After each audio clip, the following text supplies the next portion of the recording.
Jake Morrison stood on the bridge of the U.S. Liberty, watching the stars through the large window. He was the commander of Earth's defense fleet, and today was different from any other day in human history.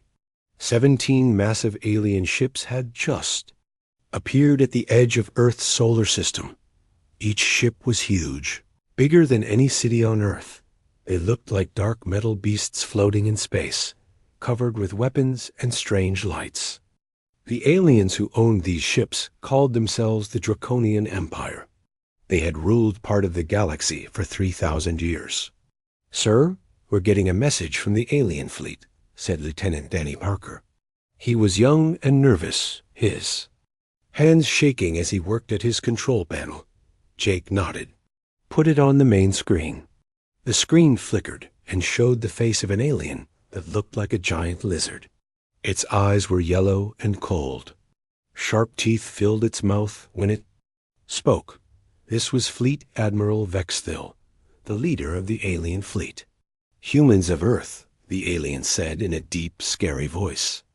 "I am Fleet Admiral Vexthil of the 3rd Expeditionary Fleet. Your world is now under the control of the Draconian Empire. You have 72 hours to surrender completely. If you refuse, we will destroy your planet and everyone on it." The screen went black. Jake felt his heart beating fast. He had known this day might come, but he had hoped it never would. "Get me Admiral Carter," Jake said. Admiral Lisa Carter was in charge of all Earth's military forces. She was tough and smart, someone who never gave up even when things looked hopeless. Her face appeared on Jake's screen within minutes. "I saw the message," Lisa said. "How many ships do they have?" 17, Admiral. Each one is about the size of Manhattan. Our sensors show they have enough firepower to turn Earth into space dust." Lisa was quiet for a moment. "We knew this could happen someday. Other planets have fallen to the Draconians. They take over worlds, steal all their resources, and force the young people to fight in their army. What are your orders, Admiral?" "We fight," Lisa said simply. "We might not win, but we won't just give up. Get all our ships ready for battle." Jake knew their chances were terrible. Earth had only 50 ships, and they were much smaller than the alien ones. But he also knew that humans had surprised enemies before. The first day passed slowly. The Draconian ships stayed at the edge of the solar system, waiting. Earth's leaders met in emergency meetings, trying to figure out what to do. Some wanted to surrender. Others wanted to fight. But everyone knew that Earth was not strong enough to win against the alien fleet. On the second day, something strange began to happen. Danny Parker noticed it first while monitoring the alien ships. "Commander Morrison," Danny called out. "Something's wrong with the Draconian fleet." Jake hurried over to Danny's station. "What do you mean? Their energy readings are going crazy. Look at these numbers." Danny pointed to his screen. "Their power levels are jumping up and down like crazy. And they've stopped talking to each other." Jake frowned. "Are they having technical problems?" "I don't know, sir. But this isn't normal. Yesterday, their communications were perfect. Now there's almost nothing." Throughout the second day, the situation got stranger. The alien ships seemed to be having serious problems. Their formation broke apart. Some ships drifted away from the others. Their weapons powered down. Dr. Michelle Barnes was Earth's best expert on alien technology. She worked day and night, trying to understand what was happening to the Draconian fleet. "I've never seen anything like this," she told Jake over the communication link. "It's like their ships are falling apart from the inside. But there's no sign of any attack." "Could they be sick?" Jake asked. "Maybe. Or maybe something else is happening. Something we don't understand." By the end of the second day, the impossible happened. The Draconian fleet simply disappeared. All 17 ships vanished from every scanner and sensor. One moment they were there, the next moment they were gone. Danny Parker checked his instruments. over and over. Sir, they're just gone. No explosion, no debris, no energy signature. Nothing. Jake couldn't believe it. That's impossible. Ships that big can't just disappear. But they had. The most feared fleet in the galaxy had vanished without a trace. Admiral Carter called an emergency meeting with all of Earth's military leaders. Everyone was confused and worried. "This doesn't make sense," said General Carl Mason. "The Draconians don't just give up. They've conquered hundreds of worlds. They don't retreat." "Maybe they had an emergency somewhere else," suggested Captain Tony Rodriguez. 17 ships? Lisa shook her head. "That's not an emergency response. That's their entire third fleet. Something happened to them." Over the next few days, more strange things began to happen. Earth's long-range communication systems picked up messages from other alien civilizations. The messages were all the same. Stay away from Earth. Trade routes that had existed for hundreds of years were suddenly changed. Alien ships that used to pass near Earth's solar system now took long detours to avoid the area. It was like the entire galaxy had decided that Earth was dangerous. Danny Parker spent hours listening to alien communications. Most of it was in languages he couldn't understand, but the fear in the voices was clear. "They're scared," he told Jake, all of them. "But they're not scared of the Draconians anymore. They're scared of us." "That doesn't make sense," Jake said. "We didn't do anything. We don't even know what happened to the Draconian fleet. But somewhere deep in Earth's oceans, ancient things were stirring. Things that had been sleeping for millions of years were waking up. The arrival of the Draconian fleet had triggered something old and powerful, something that the galaxy had hoped would stay asleep forever. And now, as word spread across the stars about the disappearance of the Third Expeditionary Fleet, every alien civilization knew one thing for certain. Something on Earth had the power to make an entire Draconian fleet vanish without a trace. No one dared to ask what that something might be. 6 months had passed since the Draconian fleet disappeared. The mystery kept everyone on Earth awake at night. Captain Tony Rodriguez had volunteered to lead a mission to find out what happened to the alien ship's. His ship was called the UES Ranger. It was small but fast, perfect for exploring dangerous areas of space.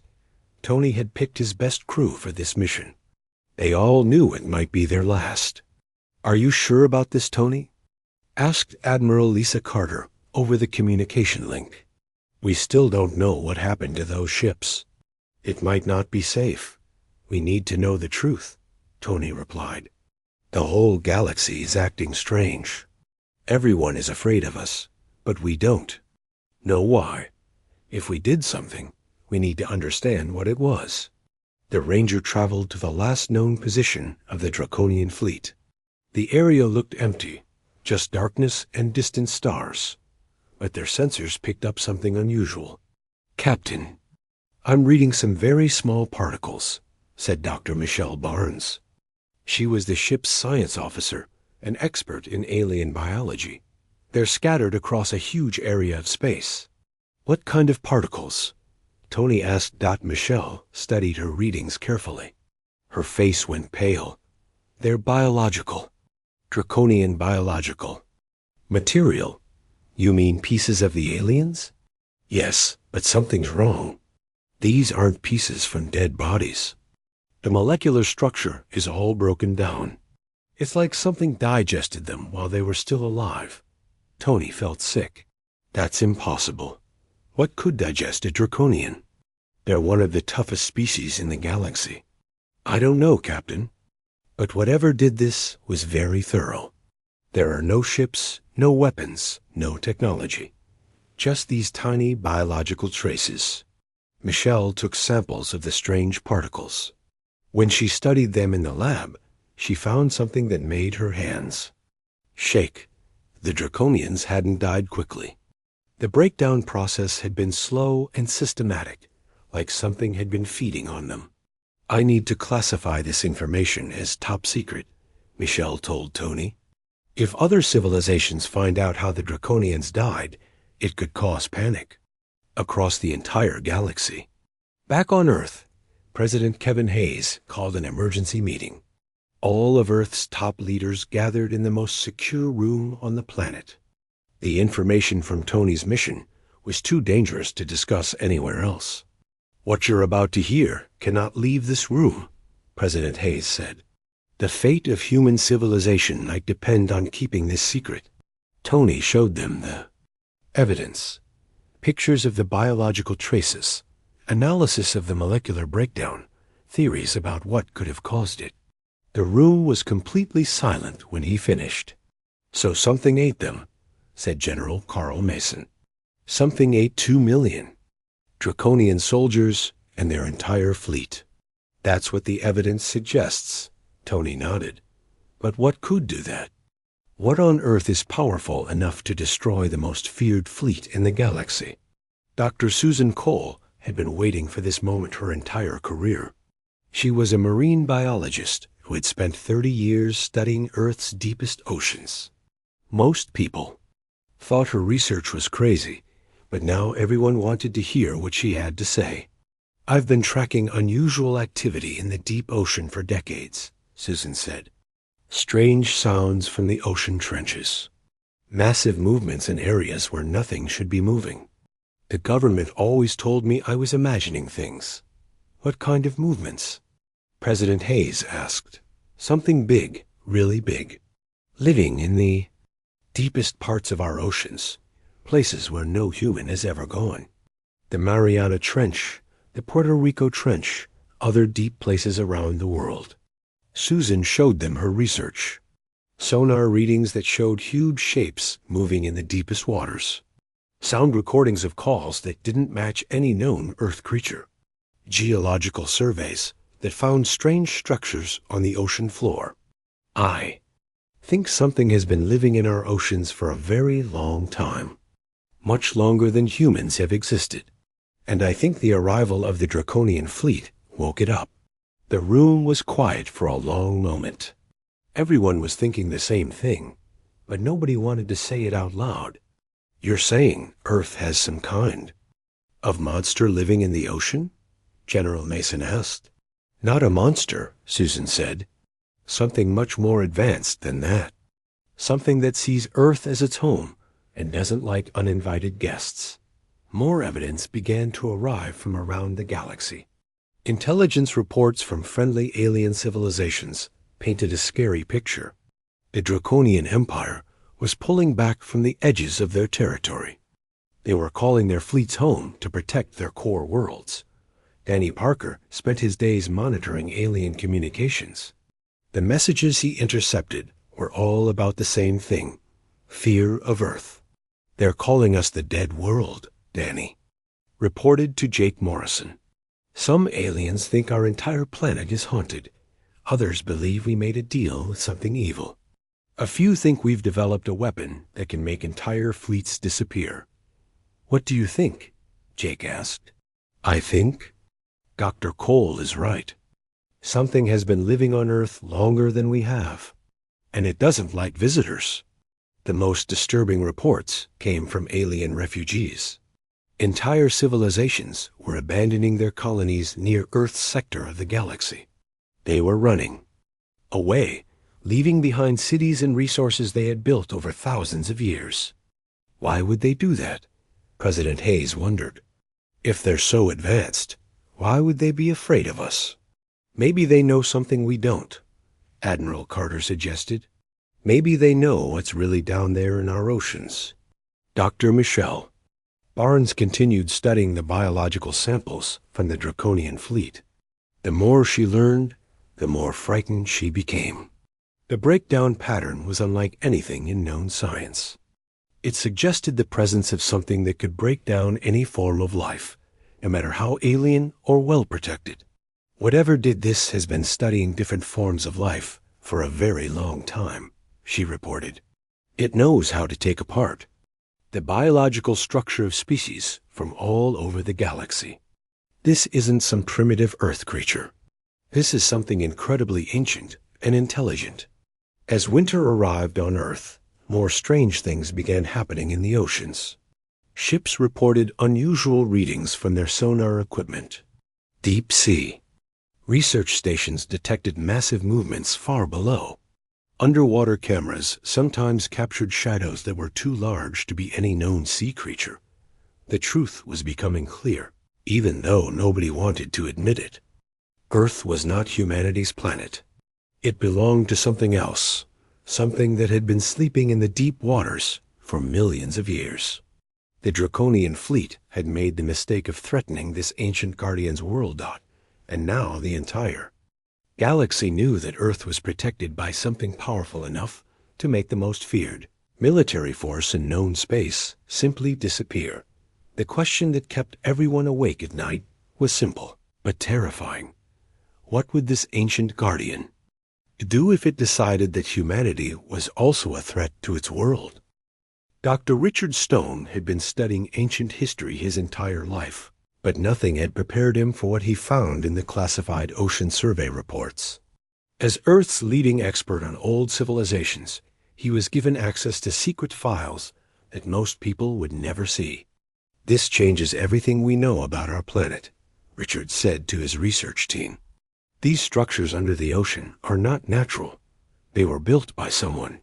The deep sea surveys showed massive buildings buried under miles of ocean sediment. The structures were huge, bigger than any city humans had ever built. But the strangest part was that they were not ruins. Somehow, after millions of years underwater, they were still working. "How is that possible?"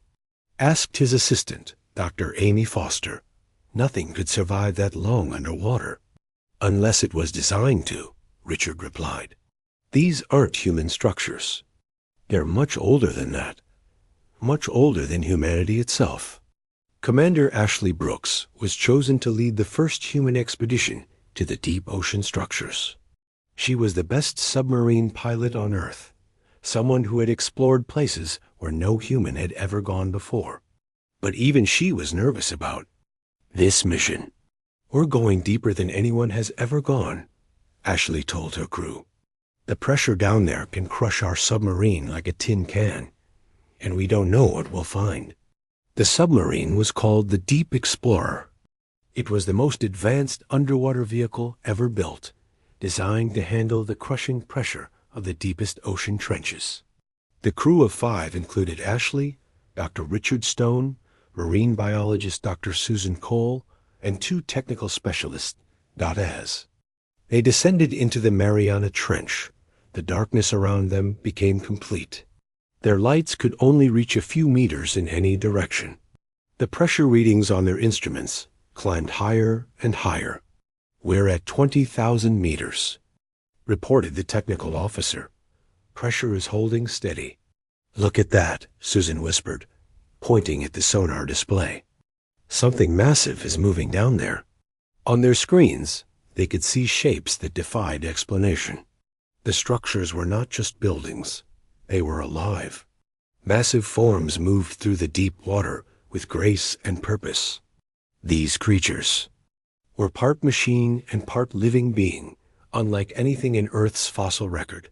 "My God," Richard breathed. "They're beautiful." The creatures were enormous, each one the size of a city block.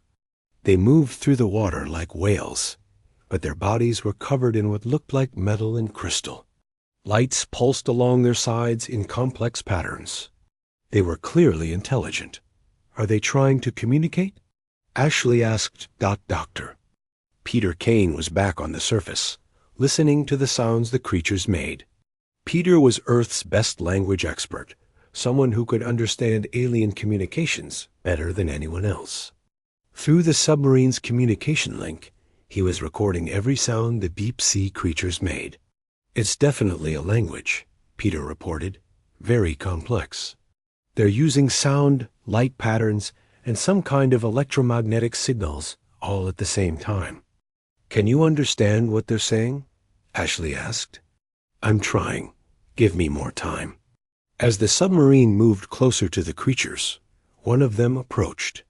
It was massive, at least 200 meters long. Its body glowed with soft blue light, and intricate patterns covered its surface. Instead of being aggressive, it seemed curious about the small human vessel. "It's scanning us," Susan reported. "I'm reading some kind of energy beam passing over our submarine." The creature circled them slowly, like a whale studying a strange object. Then it did something unexpected. It began to flash its lights in, a pattern that matched the submarine's own navigation lights. "It's copying us," Ashley said with amazement. "It's trying to communicate." Peter worked for hours, comparing the creature's signals to known communication patterns from across the galaxy. Finally, he made a breakthrough. "I've got something," Peter said excitedly. "They're not just trying to communicate with us.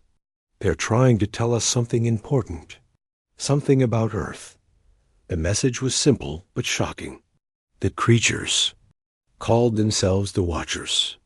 They had been living on Earth for millions of years, long before the first humans appeared. They were not from Earth originally, but they had made it their home and their responsibility. "They're saying Earth is their world," Peter translated. "They've been protecting it for ages, protecting it from threats from space. Like the Draconians," Ashley realized. "Yes, but not just them. According to these messages, the Watchers have been defending Earth from alien invasions for millions of years. We never knew about it because they live so deep in the oceans." The most shocking revelation came next. The Watchers were not the first intelligent species to live on Earth. There had been others before humans, other civilizations that had evolved on the planet's surface. But something had happened to all of them. "They're showing us images," Peter said, his voice filled with wonder and fear. "Ancient cities, civilizations we never knew existed. But they're all gone now." The images showed great cities that had once covered Earth's continents, advanced civilizations with technology that humans could only dream of.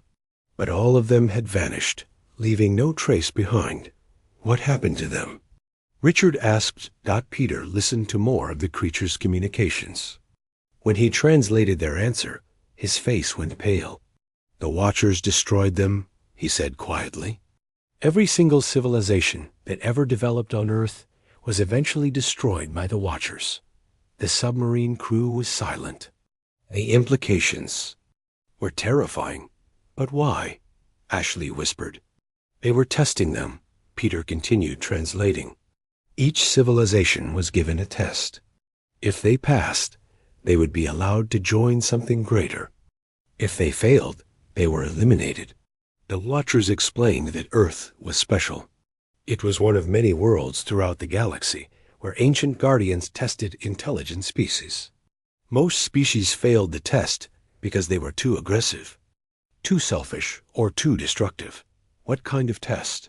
Susan asked. The answer came in a flood of complex communications. The test was about evolution, but not physical evolution.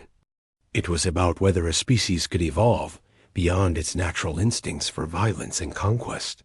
Could they learn to cooperate instead of competing? Could they choose to help instead of hurt? The Draconians failed the test badly, Peter translated. They were a species built on conquest and domination. The Watchers eliminated them not just to protect Earth, but to protect the galaxy from their influence. And what about us? Ashley asked the question everyone was thinking. What about humans? The Watcher's response was both hopeful and terrifying. Humans were still being tested. Unlike previous Earth civilizations, humans had shown some promising signs. They could be cruel and violent, but they also showed compassion and curiosity. They could choose to help others even when it didn't benefit them. But the test was not over. Humanity's response to learning about the Watchers would determine their fate. Would they try to use this knowledge to gain power over other species? Would they become another conquering civilization like the Draconians? Or would they prove they could be trusted with the truth about Earth's real guardians? They're giving you as a choice, Peter said, his voice shaking. Something they've never done before. Previous civilizations were just eliminated when they failed. But the Watchers think humans might be different. They're willing to work with us if we prove we're worthy. The submarine began its long journey back to the surface, carrying the most important secret in human history. Earth was not humanity's planet. It was a testing ground, watched over by ancient guardians who had the power to eliminate entire civilizations. And now humanity faced the ultimate test.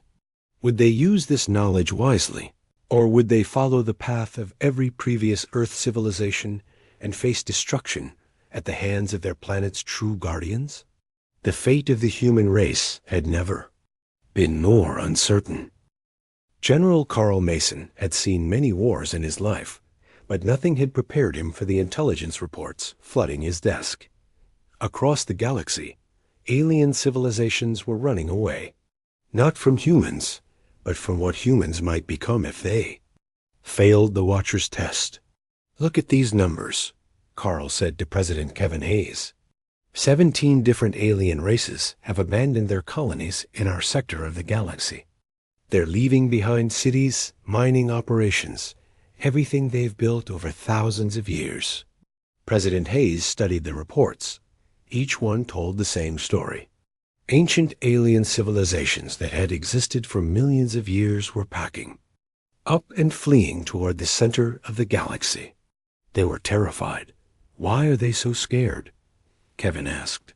"We haven't threatened anyone." "Because they know what happened to the other civilizations on Earth," Carl replied. "They have records, Kevin. They've been watching Earth for millions of years, and they know what the Watchers do to species that fail the test." Dr. Amy Foster had been working day and night to understand the Draconian biological samples.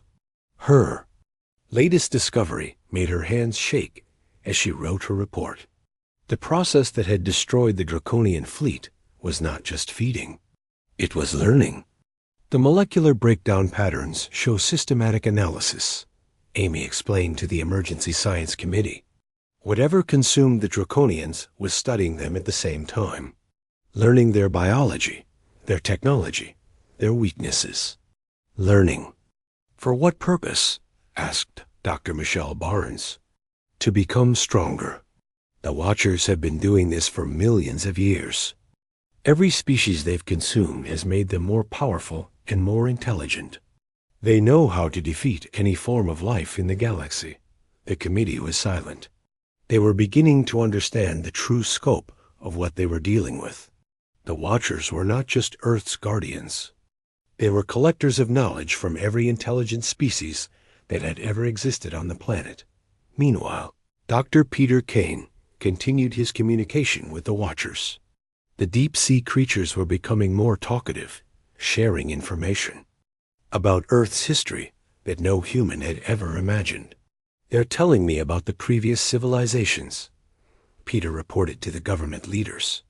"There have been 12 different intelligent species that evolved on Earth before humans. Each one reached a high level of technology and then faced the same test we're facing now." "What happened to them?" President Hayes asked. "The first few failed quickly. They were too aggressive, tried to use the Watchers for their own gain. The Watchers eliminated them within decades of first contact. And the others? Some lasted longer.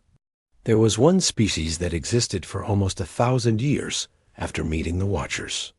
They were called the Builders, and they created incredible cities and technology. But in the end, they also failed the test. How? They decided that they were superior to other forms of life. They started experimenting on other species, trying to improve them or control them. The Watchers saw this as a sign that they would become conquerors if they ever reached the stars. The pattern was always the same. Each species would be contacted by the Watchers and offered a choice. They could accept guidance and become part of a greater cosmic purpose, or they could continue on their current path. But if they showed signs of becoming a threat to other life in the galaxy, they would be eliminated. President Hayes faced the most difficult decision in human history. The Watchers had sent him a direct message through Dr. Kane. Humanity had 30 days to prove they could be trusted with the knowledge of the Watchers' existence. What exactly do they want us to prove? Kevin asked during an emergency cabinet meeting. Lieutenant Colonel Gary Bell had become Earth's primary liaison with the Watchers. He spent hours each day in communication with them, learning about their expectations and requirements. They want to see how we handle power, Gary explained. They've given us knowledge that no other current civilization in the galaxy possesses. They want to see if we'll use it to help others or to gain advantage over them. What kind of knowledge? Everything. They know the location of every habitable planet in the galaxy. They understand technologies that are thousands of years beyond what any current species has developed. They know the history of every civilization that has ever existed in this part of the universe. The test was more complex than anyone had realized. It was not enough for humans to simply avoid being aggressive. They had to prove they could be trusted with unlimited power and still choose to do the right thing. Admiral Lisa Carter proposed a solution that shocked everyone at the meeting. "We give it away," she said simply. "Give what away?" President Hayes asked. "The knowledge, all of it. We share everything the Watchers have told us with every alien civilization in the galaxy. We prove we can be trusted by trusting others." The room erupted in arguments. Some leaders thought Lisa's idea was brilliant. Others thought it was suicide. "If we share this information, we give up any advantage we might have," warned General Mason. "Other species might use it against us." "That's exactly the point," Lisa replied. "The Watchers want to see if we can choose cooperation over competition. They want to know if we can put the good of all life above our own survival." Dr. Susan Cole supported Lisa's idea. The Watchers have been testing civilizations for millions of years. They know every trick, every excuse, every attempt to cheat the test. The only species that might pass would be one that genuinely chooses to help others instead of helping themselves. President Hayes spent sleepless nights thinking about the decision. The wrong choice would mean the end of humanity. The right choice might mean the beginning of something incredible. Through Gary Bell, the Watchers shared more information about their purpose. They were part of something called the Cosmic Network, a galaxy-wide system of guardians who tested intelligent species to see if they could evolve beyond their destructive instincts. "Most species fail," Gary translated. "They become conquerors, like the Draconians, or they destroy themselves through war and pollution. Very few species ever pass the test." "Has any species ever passed?" President Hayes asked. "Yes, but very rarely. The species that pass become part of the network. They help test and guide other developing civilizations. They become guardians themselves, watching over younger species and helping them grow." The final piece of the puzzle came when the Watchers revealed humanity's unique position in the galaxy. Earth was not just another testing ground. It was the most successful testing ground ever created. No other planet had produced 12 different intelligent species. Most testing worlds only managed to evolve one or two before the conditions changed too much. "Earth is special," Gary translated. "The Watchers have been improving the planet. With each civilization that evolved here, they've been preparing it for something. Preparing it for what? For a species that could pass the test.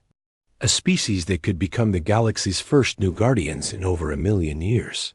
Humanity was not just being tested to see if they deserved to survive. They were being tested to see if they could take on the responsibility of helping other species evolve and grow. They could become the teachers and protectors that the galaxy desperately needed. But first, they had to prove they were worthy of that trust. And they had less than 30 days to do it. The fate of humanity, and possibly the entire galaxy, hung in the balance. Everything depended on whether humans could choose wisdom over power, cooperation over conquest, and the good of all life over their own survival. the test of humanity had begun. President Kevin Hayes stood before the United Nations Assembly, looking at representatives from every nation on Earth. In his hands was a document that would either save humanity or doom them forever. He had made his decision. Today, we share everything, Kevin announced.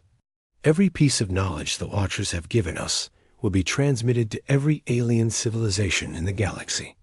We choose trust over fear, cooperation over competition. The reaction was immediate and divided. Some delegates cheered. Others looked terrified. But the decision had been made, and there was no going back. Captain Roy Martinez commanded the first human ship to leave the solar system since the Draconian fleet had disappeared. His vessel, the U.S. Horizon, carried no weapons. Instead, it was packed with communication equipment and scientific instruments. Its mission was to find alien civilizations and share humanity's new knowledge with them. "Are you sure about this, Captain?" asked his science officer, Dr. Claire Adams. "We're flying into unknown space with no protection."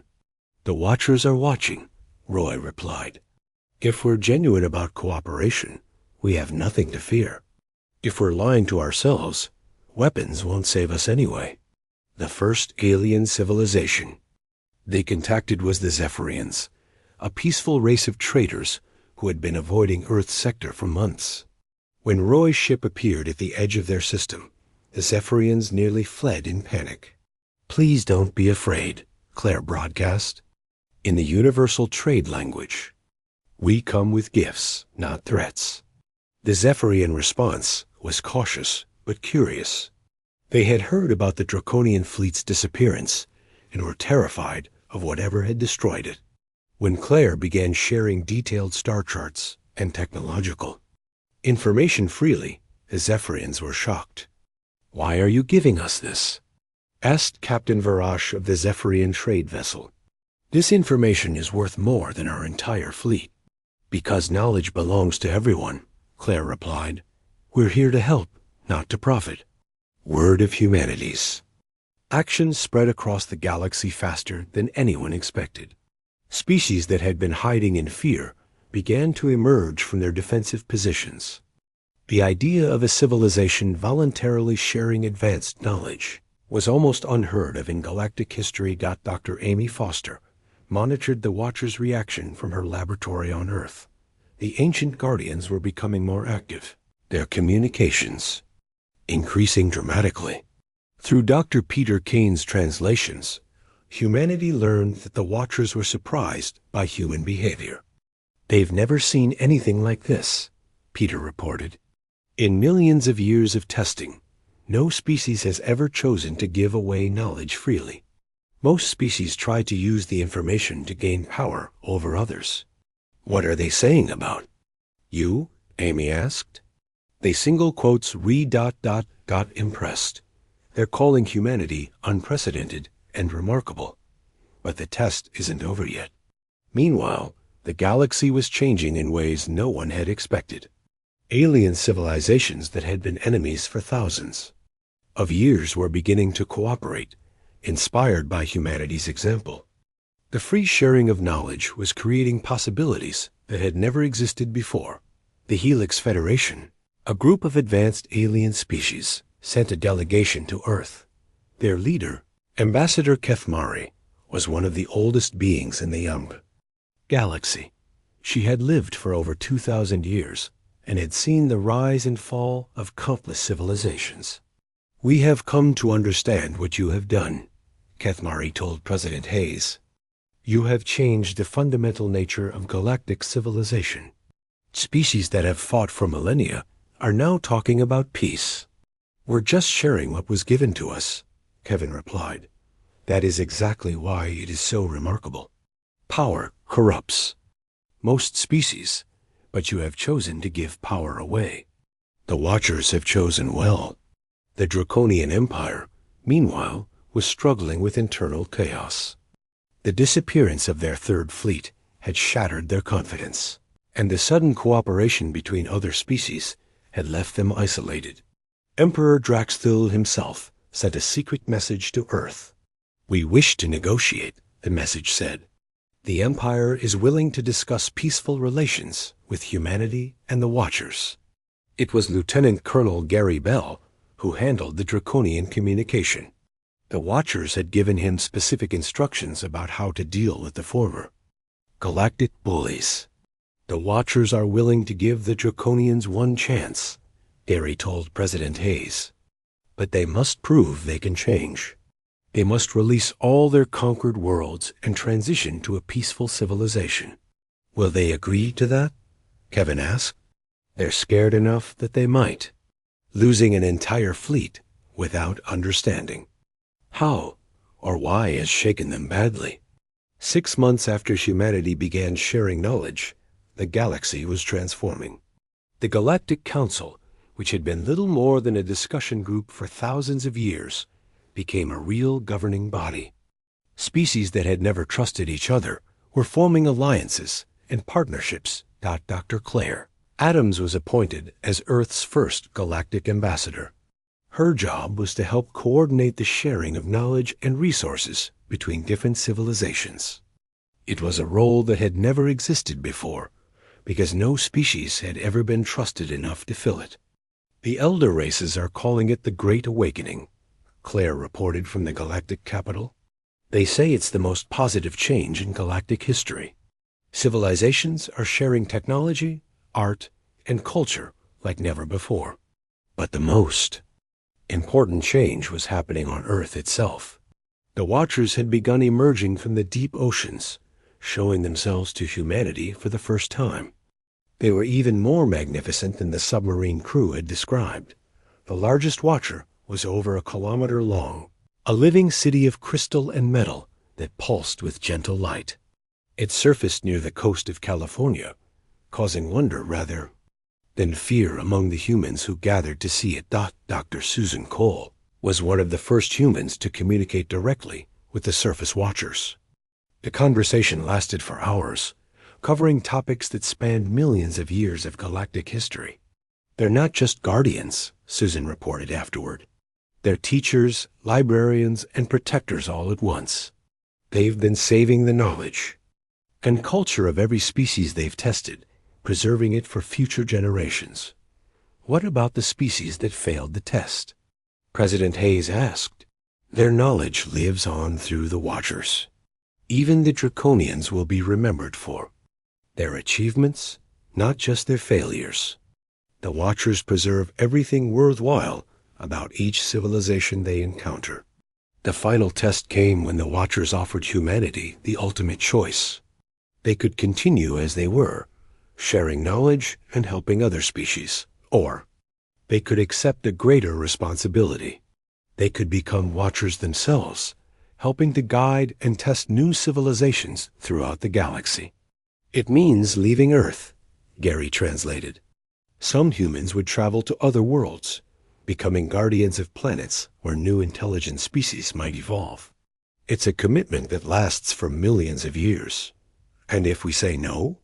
Kevin asked. "We continue as we are. The Watchers will remain as Earth's guardians, and humanity will be free to explore the galaxy and help other species. Either choice is acceptable to them." President Hayes put the decision to a global vote. After everything humanity had learned about their place in the universe, they would choose their own future together. The results were closer than anyone expected, but the decision was clear. Humanity would accept the responsibility of becoming galactic guardians.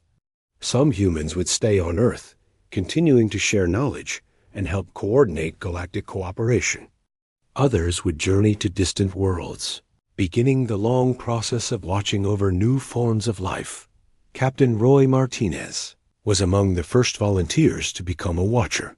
His ship, the UES Horizon, was transformed by ancient technology into something that could travel between stars and survive for millions of years.